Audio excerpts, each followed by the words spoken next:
오늘은 마태복음 16장 16절 말씀 가지고 종교개혁 500주년의 감사라는 제목으로 은혜를 받기를 원합니다. 여러분 추수감사주일 하니까 감사라는 단어가 많이 이제 나오게 되죠. 그러면 여러분들 참 한 해 동안을 돌아오면서 감사할 것이 무엇이 있을까 한번 생각을 해볼 때 솔직한 마음으로 정말 감사할 게 막 떠오르십니까?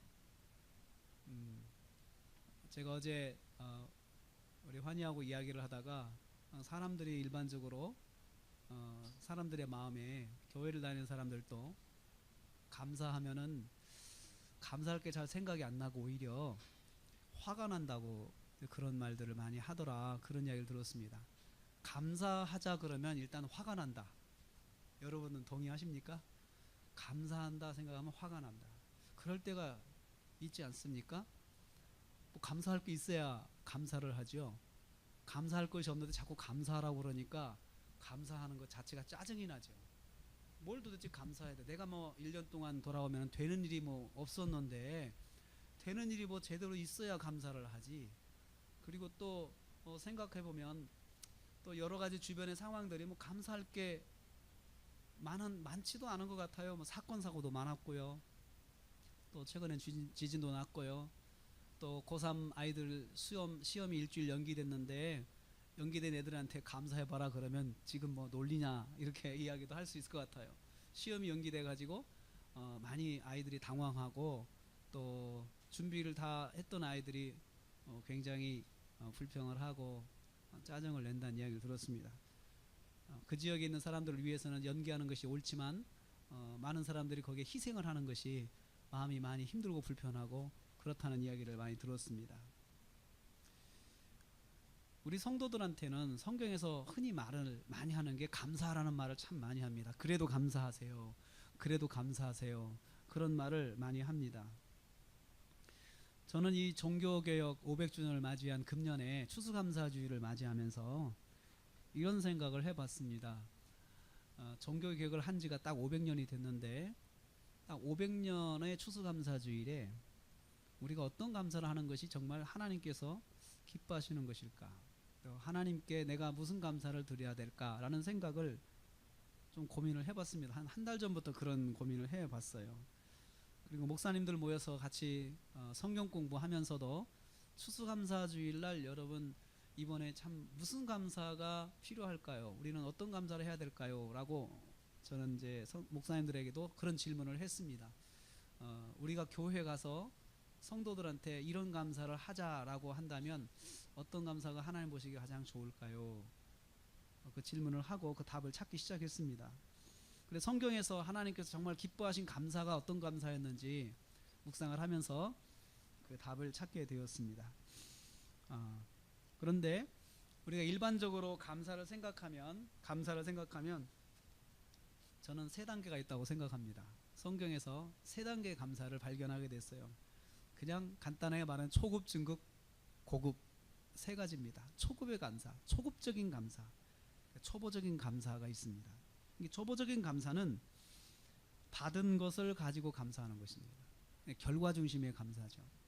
그래서 결과를 보고 결과에 대해서 감사하는 것입니다.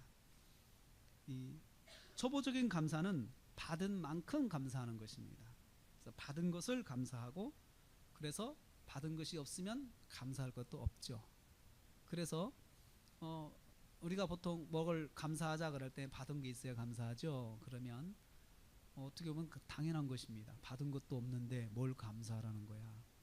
내가 뭔가 입은 것이 있어야 감사하지. 그런데 이런 생각을 하는 것은 초보적인 감사입니다. 근데 세상 사람들도 이런 감사는 합니다. 그래서 우리는 세상에서는 그런 말을 합니다. 도리라고 하면 도리.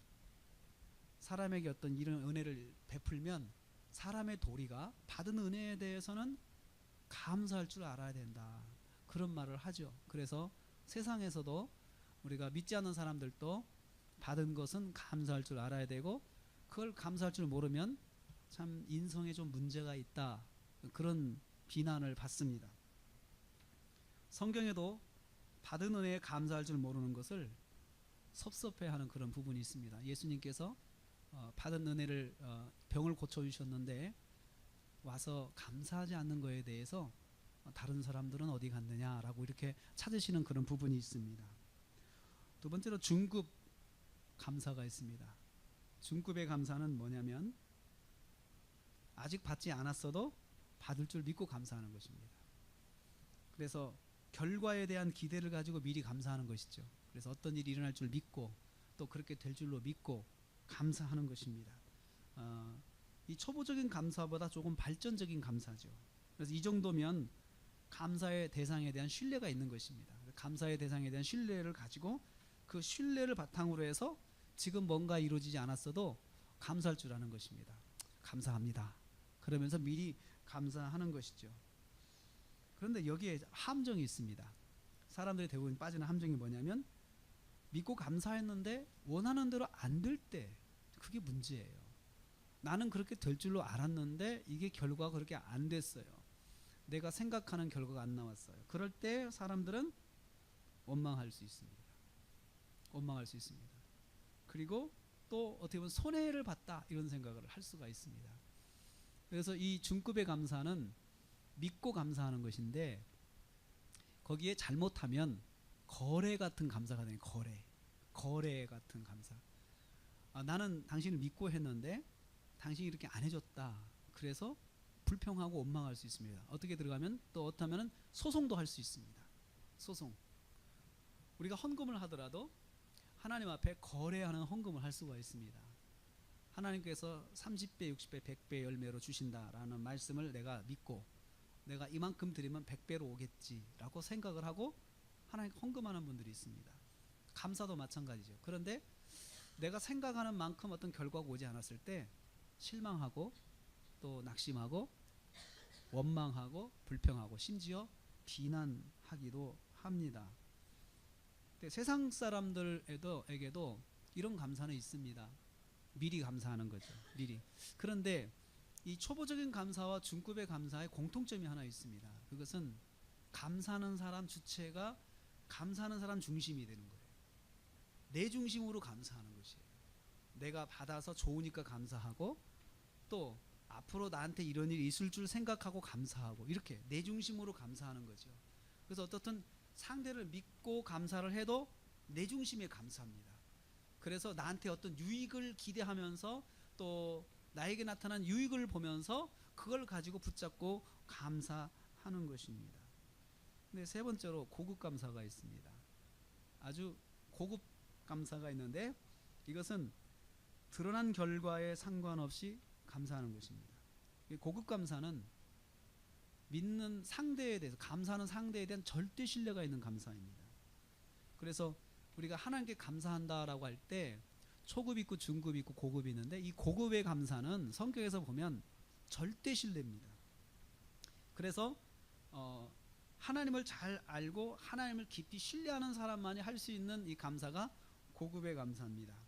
기대와는 정반대의 결과를 갖게 되었어도 그 결과에 상관없이 감사하는 것입니다. 그래도 감사합니다. 그 말을 하죠. 그래도 감사합니다. 뭐가 감사한데? 나는 그래도 감사해. 뭐가? 그래도 하나님이 거기에 대해서 이 일에 대해서 인지하고 계시고 또 이것을 통해서 나한테 좋은 것들을 더 허락해 주실 것을 생각하고 감사해. 이렇게 말하면 안 믿는 사람들은 좀 미쳤다고 그러죠. 좀 이상한 것 같아. 안 됐는데 왜 저렇게 생각을 할까 하면서 사람들은 저 사람은 운명론자 아니야? 그러면서 그렇게 비난도 합니다. 자신이 만난 문제나 처한 환경을 넘어 그 너머에 계시는 그 위에 계시는 그 환경을 다 주관하시는 하나님을 바라보고 감사하는 것입니다. 성경에 대표적인 감사의 인물이 있는데 욥이라는 사람이 있습니다. 욥은 하루아침에 가정과 생업에 풍지박산을 만났습니다. 풍지박산 되었습니다. 가정이 다 깨졌고 자녀들이 다 사망했고 그리고 그의 생업에 산업이 다 뿔뿔이 날아갔습니다. 하루아침에 재앙을 만나가지고 다 없어졌습니다. 근데 이 사람이 하나님을 그 동방에서 제일 잘 믿었던 사람이라고 소문이 난 사람입니다. 하나님을 제일 잘 믿었던 사람. 믿음 하면 당시 사회 속에서 욥이라고 사람들이 말할 수 있는 그러한 훌륭한 믿음을 가진 사람이 하루아침에 불행한 사람이 되었습니다. 그때 욥은 하나님을 원망하지 않았고 하나님의 계획을 믿었습니다. 그리고 성경에서 보면 이렇게 말을 합니다. 모든 일이 다 자기에게 일어나가지고 자기가 모든 그 상황 속에서 아무것도 할 수 없는 그런 처절한 그런 혼자 되었을 때, 처절하게 혼자 되었을 때, 사람들 다 떠나고 그리고 집은 다 무너지고 자녀들도 없고 아무도 없는 상황에서, 아무것도 없는 빈손이 된 상황에서 그는 이렇게 말했습니다. 내가 모태에서 알몸으로 나왔은즉 또한 알몸이 그리로 돌아갈지라. 주신 이도 여호와시요 거두신 이도 여호와시니 여호와의 이름이 찬송을 받으실지어다. 이렇게 말하고 이 모든 일에 욥이 범죄하지 아니하고 하나님을 향하여 원망하지 아니했다. 이렇게 성경은 말을 하고 있습니다. 여러분의 감사는 어느 단계에 있습니까? 어느 단계에 있습니까? 초급입니까? 중급입니까? 고급입니까? 우리가 여기서 기억해야 할 것이 있습니다. 초급이 나쁘고 중급이 조금 더 나쁘고 고급만 제일 좋다. 제가 그걸 말하려고 하는 것이 아닙니다. 감사는 단계가 있습니다. 초급, 중급, 고급이 있는데 이 단계가 하나의 신앙생활에서 성장의 단계입니다. 성장의 단계예요. 조금 더 잘하면 믿고 감사하고 조건적 감사도 할 수 있어요. 그런데 믿음이 온전하게 성숙하게 되면은 감사가 초급도 있고 중급도 있고 고급도 있고 골고루 들어가 있습니다. 그러면서 고급스러운 감사를 하나님 앞에 할 수 있는 것이 바로 고급의 감사입니다. 이것은 믿음의 발달 과정일 뿐이지 이것이 나쁘고 좋고를 말하려고 하는 것은 아니라는 것입니다. 초급의 감사에서 중급의 감사로, 중급의 감사에서 고급의 감사로 성장하는 것이 이것이 믿음입니다. 그래서 감사의 대상을 우리가 어떻게 생각하느냐, 그리고 감사하는 사람의 입장이 그 감사에 대해서 어느 단계로 어떻게 생각하느냐가 그 사람의 감사를 결정하는 것입니다. 그래서 저는 이제 추수의 감사절을 맞이해서 종교개혁 500주년을 맞이한 우리가 고급 감사를 했으면 좋겠다. 그게 제가 오늘 말씀드리려고 하는 것입니다. 고급의 감사를 우리가 좀 눈을 떴으면 좋겠다라는 것입니다. 고급의 감사의 핵심은 간단합니다. 감사를 받으신 하나님께서 좋아하실 감사를 하는 것이 고급의 감사입니다. 감사를 받으실 대상이신 하나님께서 기뻐하실 감사. 아니, 감사를 하고 내가 감사하는 것, 기쁜 것도 있습니다. 감사하는 대상이 기뻐하는 걸 보고 나도 기뻐할 수 있습니다. 그런데 나는 조금 힘들더라도 감사의 대상인 하나님께서 기뻐하실 수 있는 감사는 성숙한 감사고 그것이 믿음이 자란 분의 감사입니다. 오늘 우리가 하나님 앞에 감사함을 드릴 때 하나님 마음에 가장 흡족한 감사는 무엇일까요? 한번 생각을 해봅니다. 하나님을 가장 기쁘시게 하는 감사는 무엇일까요? 많은 헌금일까요? 우리가 많은 헌금을 하나님께 드리면 하나님이 기뻐하실까요? 많은 봉사와 헌신을 하면 하나님께서 기뻐하실까요? 자, 우리가 추수감사절을 맞이해서 500주년 참 기념적인 그런 감사를 하기 위해서 교회를 하나 지읍시다. 교회를 짓시다. 그는 하나님이 기뻐하실까요? 목사인 제가 하나님 앞에서 가장 기뻐해야 할 감사는 어떤 것일까요? 우리 교회에 헌금이 많이 들어오면, 감사한 거에 많이 들어올 때 제가 감사하면서 기뻐하는 것이 하나님이 좋아하실까요? 또 많은 성도들이 교회에 모이면 기뻐하고 감사하는 것을 하나님이 그것을 더 기뻐하실까요? 아니면 무엇일까요? 제가 말씀드린 감사는 내가 참 좋은 감사입니다. 감사는 내 입장에서 정말 좋고 기쁜 입장의 감사죠. 그런데 감사받는 분, 감사받으시는 하나님의 입장에서 100% 좋아하실, 정말 하나님의 입장을 100% 반영한 감사는 무엇일까요? 이미 답은 우리에게 주어져 있습니다. 고급 감사입니다. 고급의 감사가 하나님이 기뻐하실 감사입니다. 여러분 누구로부터 감사의 선물을 받아본 적이 있습니까?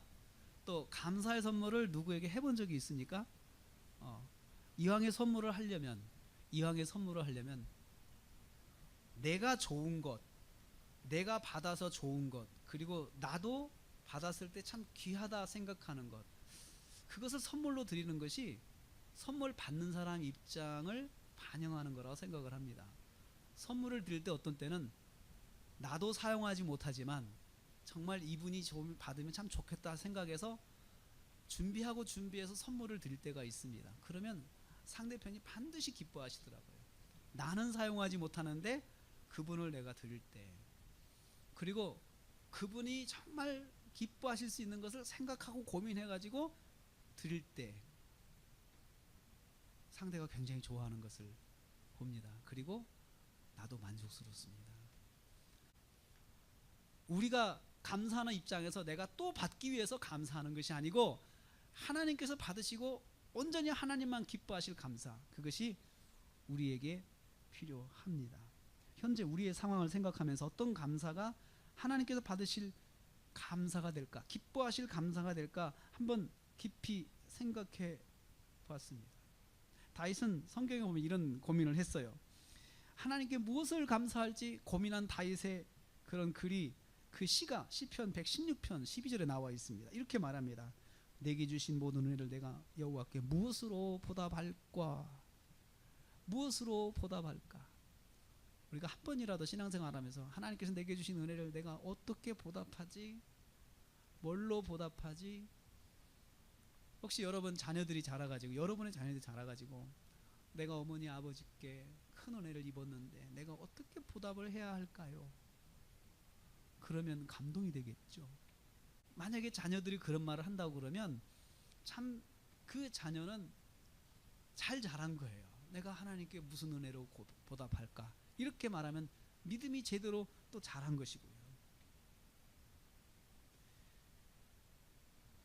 받은 은혜를 우리가 어떻게 보답할까? 오늘 우리는 무엇으로 하나님의 은혜에 보답할까? 한번 생각해 보기를 원합니다. 그것을 하려면 시대적으로 배경이 시대적인 상황 속에서 적절해야 된다 저는 생각을 해요. 우리 이 시대의 하나님 앞에 어떻게 감사해야 될까요? 100년 전의 감사와 지금의 감사는 조금 차원이 다르다고 생각합니다. 100년 전에 한국 교회는 참 여기저기서 교회가 막 일어났습니다. 부흥의 물길이 일어났었습니다. 그때 감사하는 것과 지금 현재 감사하는 것은 다르다고 생각합니다. 지금 우리가 사는 세상은 어느 때보다도 합리적 이성주의를 근간으로 하는 인본주의 신앙이 확장되고 있어요. 교회 안에도 사실은 합리적 이성주의의 영향을 받은 그런 신학과 그런 신앙들이 계속해서 몰밀듯이 들어오고 있습니다. 그래서 진화론의 바탕을 둔 이성주의가 교회를 집요하게 공격합니다. 초대교회가 온갖 핍박을 받으면서 초대교회는 로마와 헬라 사상을 무너뜨리고 또 뿌리 내려서 성경적인 가치관을 그 사회 속에, 그리스 로마 사회 속에 성경적 가치관을 심었습니다. 그게 AD 300년까지 교회가 수고한 것입니다. 그리고 그 교회가 싸우면서 대상이 바로 그리스와 로마의 사상이었습니다. 그래서 그 기독교적인 신앙이 그 여세를 몰아서 비기독교적인 이교적인 신앙들을 이겨냈습니다. 그런데 교회가 그렇게 이겨내기 위해서 전쟁한 거 아닙니다. 전쟁한 것이 아니고 성경대로 살았던 그 삶이 무기였습니다. 핍박을 해도 말씀대로 살았습니다. 데려다 죽여도 말씀대로 살았습니다. 추방을 해도 말씀대로 살았습니다. 그렇게 300년을 교회가 하나님 말씀대로 살려고 목숨을 걸었습니다. 그러자 그리스 로마의 문화가 교회를 따라오게 됐습니다. 그래서 교회적인 가치관으로 바뀌게 되었습니다. 지금 현재 우리가 종교사학자들은 그런 말합니다. 지금 우리 시대가 그리스 로마 시대로 돌아가고 있다. 사상적 전쟁은 지금 그리스 로마 상황과 비슷하다라고 이야기를 합니다. 제가 최근에 몇 가지 책들을 통해서 예를 들어보겠습니다. 리차드 도킨스라는 사람이 있습니다. 이 사람은 만들어진 신이라고 하는 책을 썼습니다. 아시는 분은 아실 거예요. 그 책에서 그가 이런 이야기를 했어요. 종교는 인간이 인간을 위해서 만든 것이다. 이것은 진화론적 역사관을 가진 사람이 하는 표현입니다. 그리고 유발 하랄이라고 하는 유태인 출신의 또 학자가 있습니다.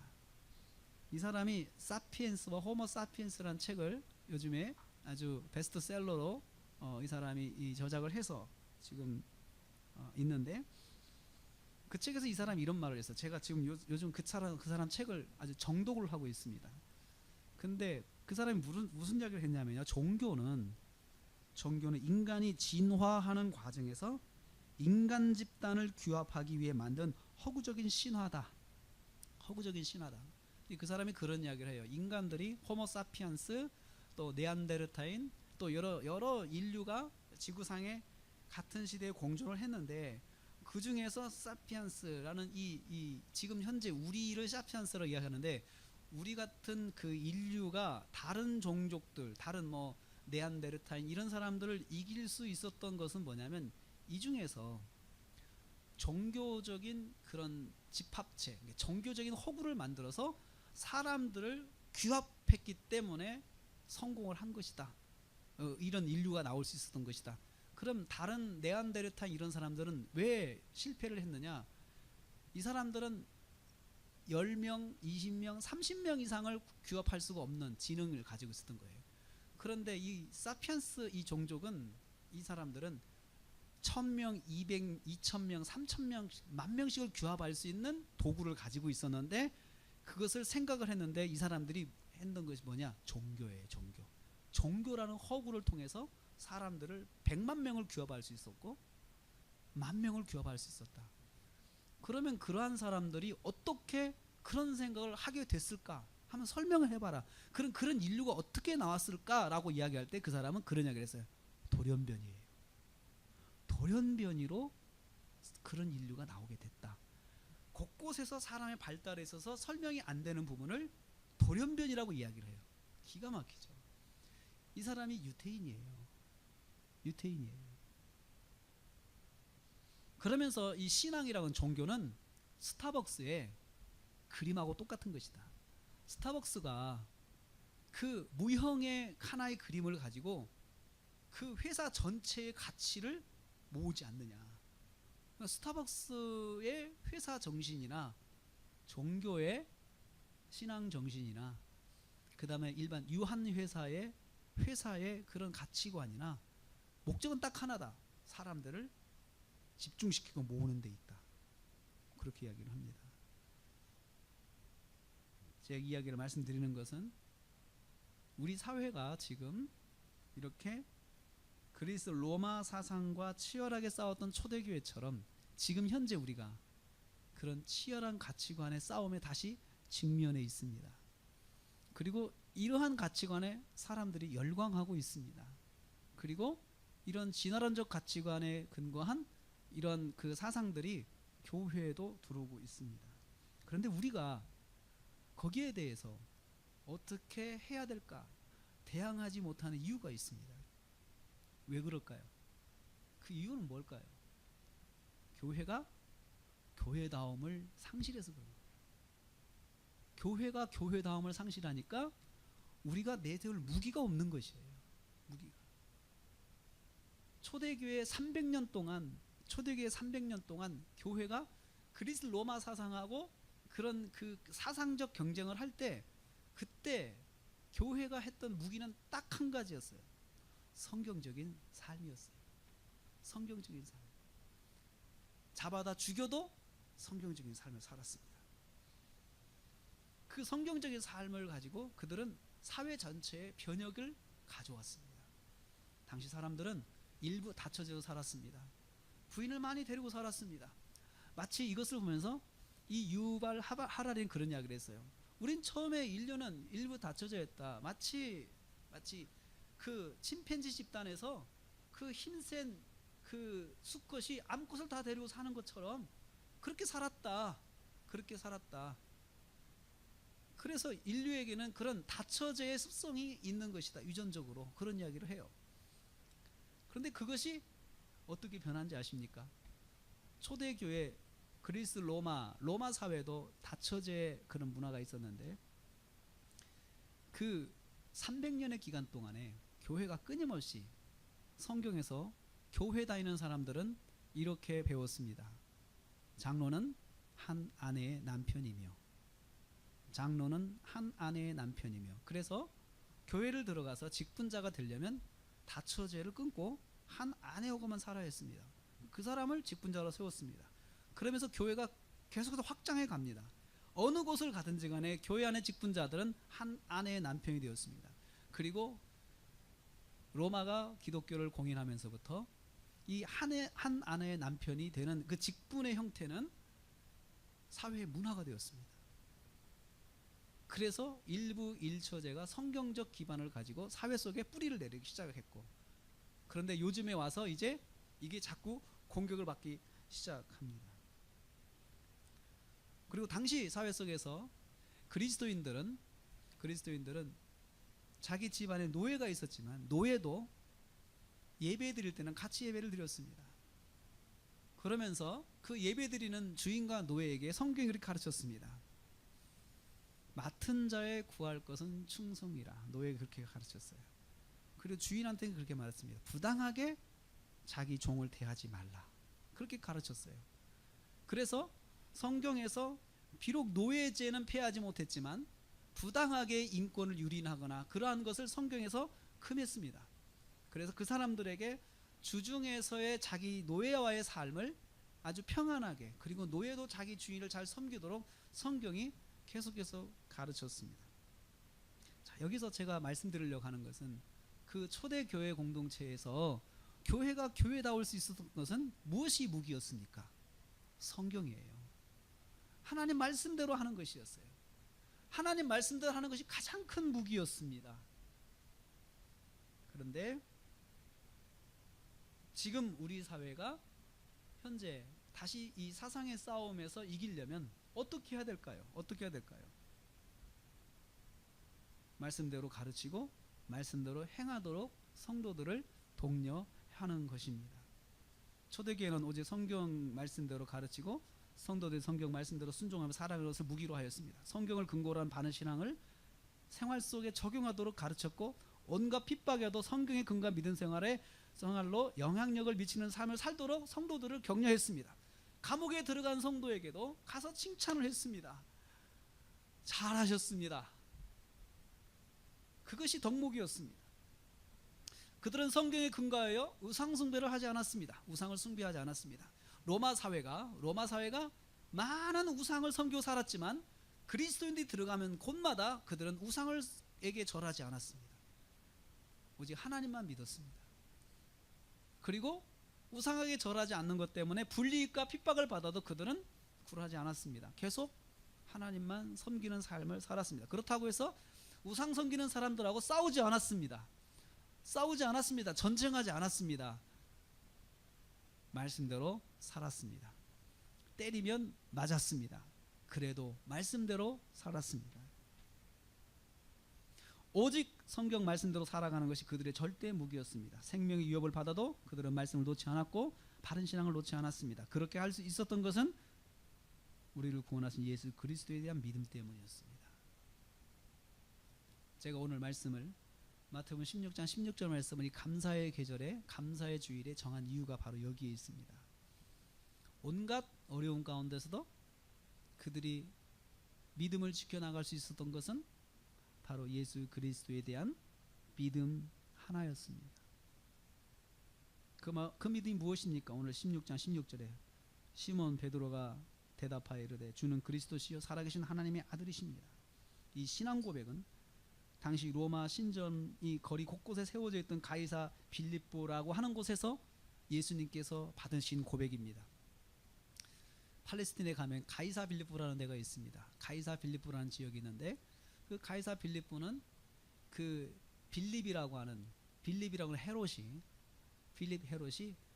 그 로마의 시저 가이사를 위해서 헌정한 도시가 가이사 빌립보입니다. 그래서 팔레스틴 땅에 작은 로마 같이 만들었어요. 신전도 만들고 그래서 사람들을 이주시켜 가지고 거기서 신전 활동도 하고 사제들도 불러다가 거기서 신전 활동도 하게 하면서 또 이스라엘 백성들을 그리 이주시켜 가지고 거기 살게 했습니다. 그래서 거기는 작은 로마였습니다. 작은 로마 같은 도시였기 때문에 활락가가 많았고 거기에는 풍부한 그런 문화가 있었고 풍부한 살림이 있었고 여러 가지 것들이 뭐 먹을 것, 입을 것, 놀 것이 풍부했던 것이 가이사 빌립보였습니다. 그곳에 예수님께서 제자들을 데리고 가셨습니다. 그리고 제자들을 다 그곳을 보게 하시고 나서 그렇게 물으셨습니다. 너희들은 나를 누구라 하느냐? 그때 베드로가 고백한 것이 이것입니다. 주는 그리스도시요 살아계신 하나님의 아들이십니다. 이 로마 거리에 있는 이 신전에 있는 주하고는 다르신 주, 바로 당신은 나의 주님이십니다. 그리고 당신은 나의 그리스도십니다. 그리고 당신은 살아계신 하나님의 아들이십니다. 이 고백으로 주님을 기쁘시게 했습니다. 사랑하는 성도님들, 우리 이 감사절에 하나님 앞에 가장 기뻐할 헌금이 뭡니까? 헌물이 뭡니까? 바로 이 헌금입니다. 고백의 헌금입니다. 주는 그리스도십니다. 예수님은 나의 주인이십니다. 예수님은 그리스도십니다. 예수님은 하나님의 아들이십니다. 이 고백입니다. 이 고백이 주님이 받으실 가장 기뻐하시는 헌금입니다. 예수님께서 이 고백을 받으시고 얼마나 기뻐하시는지 모릅니다. 내가 너에게 천국의 열쇠를 주겠다 이렇게 말씀하셨어요. 여러분, 지난 일주일 동안 명성교회 때문에 교회가 얼마나 많이 욕을 먹었는지 모릅니다. 그렇죠? 교회가 교회다운 것은 어떨 때일까요? 하나님 말씀대로 할 때가 교회다운 것입니다. 명성교회는 말씀대로 하는 것을 거절을 했습니다. 그리고 자기들 유익을 위해서 결정을 한 것이죠. 그건 자기 교회 일이니까 누가 이러라 저러라 할 수는 없죠. 그렇지만 교회는 사회적 책임이 있습니다. 우리가 예수님은 나의 주인이시다라고 하는 고백을 한다면 어떻게 살아야 되는 걸까요? 어떻게 살아야 되는 걸까요? 주인의 뜻대로 사는 것이 바로 주님이십니다 고백하는 거예요. 그냥 말로만 하지 말고 중요한 결정을 할 때 하나님이 뭘 원하실까? 어떤 게 하나님이 기뻐하시는 것일까? 라고만 생각을 했다고 하면 아들한테 물려주는 일을 하지 않았을 것입니다.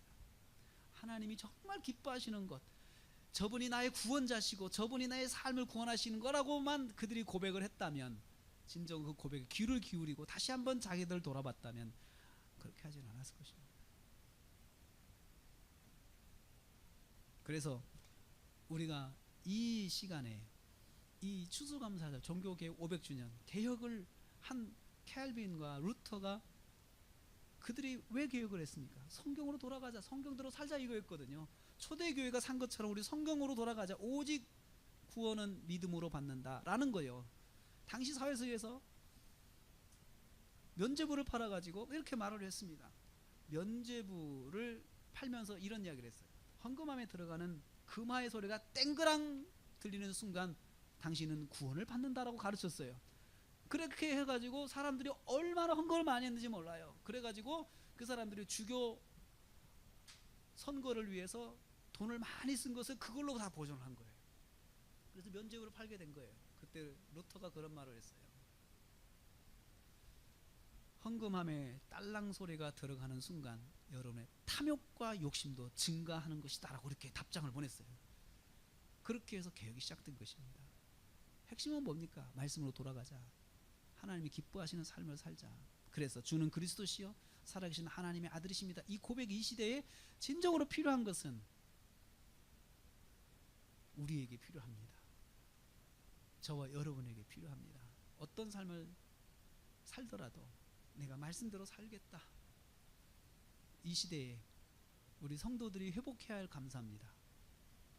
주님, 저는 주님 종입니다. 주님은 나의 그리스도십니다. 주님은 나의 구원자시고 주님만이 하나님의 아들이십니다 라고 고백하는 것, 주님이 기뻐하시는 고백입니다. 다윗처럼 고민합시다. 어떻게 내가 보답할까? 베드로처럼 고백합시다. 예수님이 나의 주인이십니다. 나의 그리스도십니다. 하나님의 아들이십니다. 그리고 사도 바울처럼 복음을 위해서 살아야 됩니다. 그러면 이 시대에도 지금 어떠한 영향력을 가진 그런 사상들이 교회를 온다 하더라도 우리는 이겨낼 수가 있습니다. 말씀으로 살면 이길 수가 있습니다. 말씀에 순종하면 이길 수가 없습니다. 그러나 우리가 어떠한 것들을 가지고 진을 친다 하더라도 교회가 복음에 서지 않고 말씀에 서지 않는다면 순수성을 잃어버리면 그 모래 위의 성입니다. 생각해 보십시오. 교회가 거짓말하고 교회가 그렇게 사역을 취하면서 비진리를 위해 싸운다고 생각해 보세요. 말이나 되겠습니까? 비진리가 보고 웃죠. 웃어. 지금이 그런 시대입니다. 비진리가 교회를 향해서 웃고 있습니다. 미소를 짓고 있습니다. 그러면 우리가 이길 수 있다라고 것입니다. 이 시대에 우리가 어떻게 해야 되겠습니까? 저와 여러분이 말씀으로 돌아가기를 원합니다. 성경을 읽으십시오. 성경대로 사십시오. 그리고 대단한 전쟁을 하는 것은 아닙니다. 우리가 말씀대로 살면 그것이 영적인 전쟁터고 거기서 내가 말씀으로 이기면 내 부분에서 이기게 되는 것입니다. 이 시대에 저와 여러분이 이 추수감사주일에 베드로가 주님께 고백하고 주님이 너무나도 기뻐하셔서 감격하신 것을 보면서 우리도 이 추수감사주일에 주님께 신앙 고백의 감사를 예물로 드립시다. 주는 그리스도시요 살아계신 하나님의 아들이십니다. 이 고백으로 저와 여러분이 감사의 계절에 우리 믿음을 다시 세우고 또 하나님을 기쁘시게 하신 저와 여러분 되시길 주님의 이름으로 축복합니다.